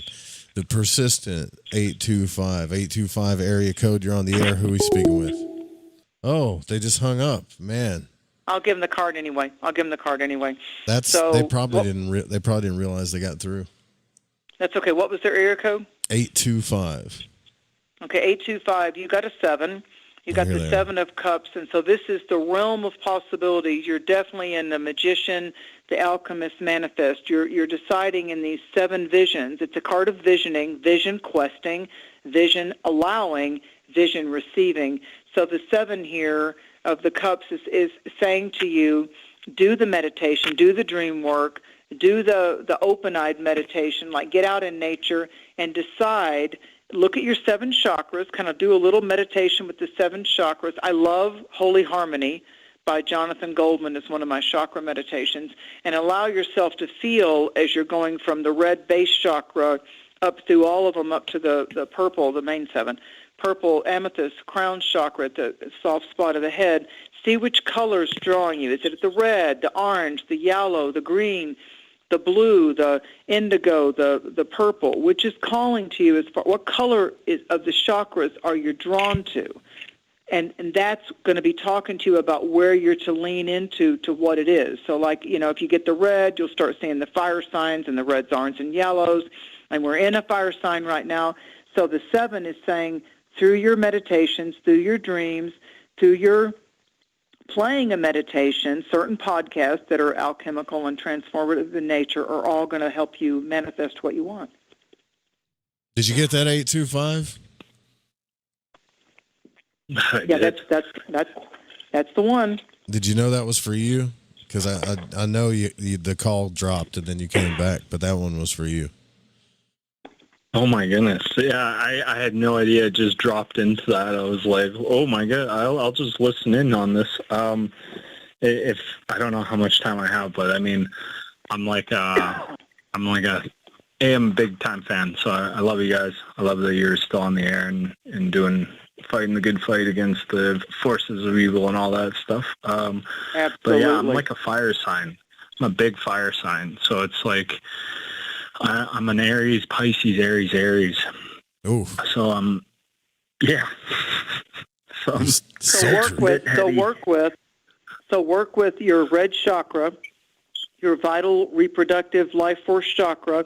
Allow that red to go up to the Piscean purple at the 7th chakra, and allow your aura to start spinning.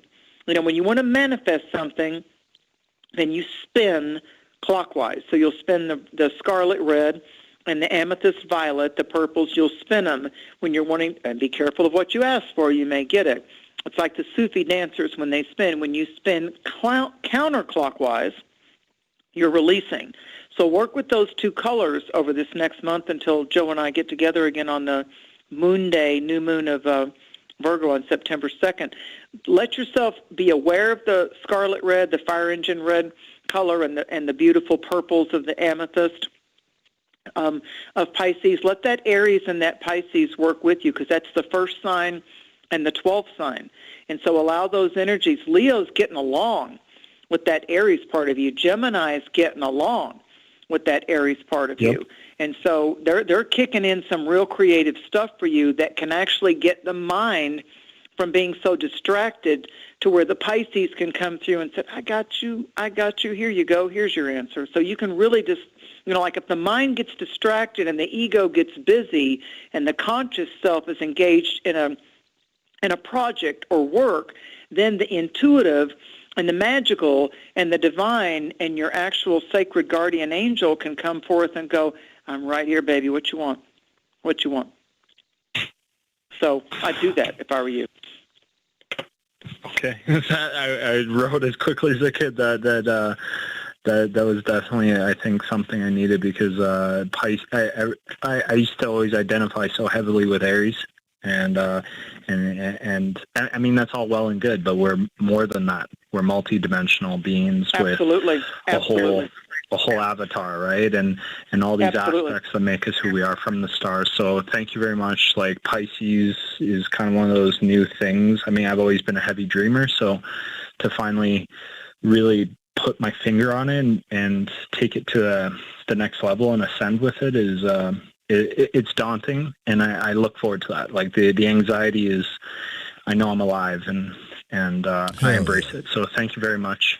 Thank you very much. Let the music, for your time. invite music in. Invite music in. Another lesser-known thing of Pisces is how music can be hauntingly inspirational and beautiful. So go into different genres of music, whether it's classical or mystical or frequency, toning or sound healing. Go into sound healing and check out Constance Demby's engineered music, Constance Demby. She's got some great stuff. I'll send a link to Joe, and then maybe he can put it in YouTube.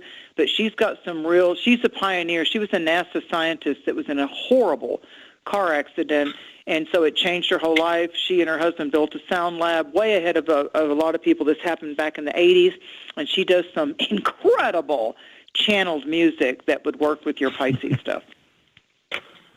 That's so strange you say that. I've been all over music lately. I don't know why. Like, it's just, I've just, everything feels like I've been listening to everything, Good. even stuff I don't even listen to anymore, because I'm like, there's some innate thing inside of me that's like trying to feed the fire inside that I don't know what it is. So thank you for confirming that. That I'm gonna definitely surround myself in the music.